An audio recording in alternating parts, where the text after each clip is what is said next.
Leaders often get stuck wondering, what am I supposed to say? Right? The person keeps showing up late, or they keep doing the job wrong, or they won't hear your correction or their feedback very well. What am I supposed to say when they're not motivated or engaged? How am I supposed to handle this situation? And this causes panic, anxiety, dread. Heck, we often even procrastinate, don't even go have the conversation we're supposed to have because we're afraid of not knowing what the heck I'm supposed to say. But there's one simple trick that allows leaders to lose that anxiety and really become rock stars in the moment. And maybe even better, it actually gets the other person to solve the problem most of the time. Let's dive in. Welcome to Leadership Unplugged, where we show you what real leadership sounds like. Now, they say that necessity is the mother of invention. And that's absolutely what led me to this revelation. See, I took over a team where I actually didn't know any of the answers to the questions they were asking me. I had never done their job before. I was promoted to lead a group of people who did wildly different jobs than I had done before, which meant when they came to ask me questions, to ask for help, what do I do, how do I do this, I actually didn't know what I was supposed to do. But being the good leader that I was, I committed to finding out. I'll find all the answers. And in short order, what happened was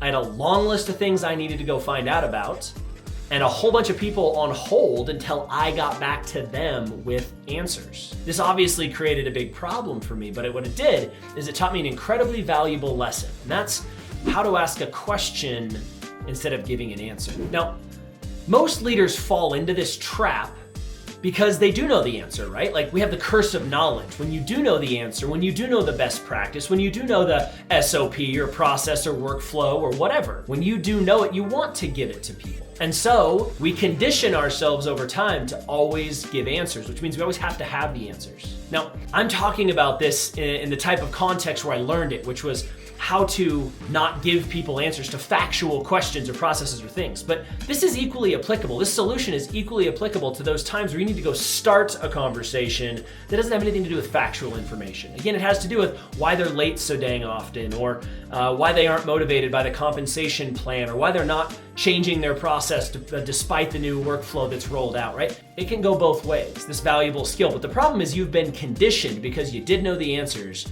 You've taken it upon yourself that you should always know what to do, and therefore tell people what to do or tell people answers instead. But if you can get yourself out of that mindset, you'll be able to handle any of these conversations, because instead of going in thinking you need to know the answers, you'll go in thinking, which question do I need to be asking? And the real game is to ask open-ended questions to force the other person to come up with ideas and solutions. Sorry, this one's long, scrolling. Hey, if you're enjoying this episode and you want more Leadership Unplugged, make sure and click the subscribe button and follow us every week for more episodes. So what are the right questions to ask? Well, I couldn't tell you. I don't know your job. I don't know what you do. The point isn't that I know the long list of all the questions you could ask, but what I can tell you is what type of question to ask and what word the question will start with, and that's a pretty helpful piece of information. The game is to ask open-ended questions. And open-ended questions begin with the words who, what, when, where, or how. If you ask a question that begins with one of those words, it's necessarily open-ended. And that means the other person, if they respond, is going to be forced to turn their brain on, to think qualitatively about the situation, and actually come up with an idea and play in the sandbox with you a little bit. Now, conversely, if you ask closed-ended questions, those begins with words like did and can and would and will and should. Shouldn't you try this? Did you try that? Have you tried talking to Steve? Can you do this? Those are closed-ended questions. All a person can do then is give you a yes or no, and you have no way to actually evaluate if their yes means yes or their no means no. You have nothing. You just have an uphill climb if you try to continue the conversation. Closed-ended questions will end the conversation and you will be frustrated. But if you can ask an open-ended question, something along the lines of, hey, when did you realize that you might not be able to get that done? Or what do you think really broke down? Or who do you think you could go to? Or where do you think you could find those resources? Or how do you think you'll overcome this problem? Now we're starting to steer into them coming up with their own ideas and solutions instead of you. And a few powerful things happen when you do that. You see, first, you empower them to come up with their own ideas and solutions. We love our own ideas. If you can make it theirs, they'll probably be more likely to do it. And bonus, that means you don't have to know all the things anymore. You free yourself up tremendously because you don't have to be the person solving all the problems anymore. The second thing that's gonna happen is you're gonna condition them that every time they have a conversation with you, whether they're coming to you to ask for help or whether you're gonna have to come to them to strike up a conversation about something, you're gonna require them to think. You will build a team that is used to being forced to come up with their own ideas and solutions when you consistently ask questions. Now the third thing I'm kind of hesitant to actually share with you, but the third thing you do is you buy yourself time. And look, we're not doing this as a delaying tactic here, but look, you know, like I do, some moments you don't actually know what to do. You need a little bit of time to think. Now you can ask for some time to think, sure, but if you ask them to think about something, if you ask them to engage with the problem, you buy a little bit of time and potentially you can pick up the thread of what they've shared back. And the other benefit is their idea might be better than yours. Look, the whole idea of employment is that you hire people equal to or better than yourself. The whole point would be that they come up with something that's way better than the idea you would have come up. So you, by asking questions, you actually raise the ceiling of potential of how effective the answer or direction or solution might actually be. There's a tremendous number of advantages when you learn how to ask open-ended questions. So look, when you hit that moment of what am I supposed to say?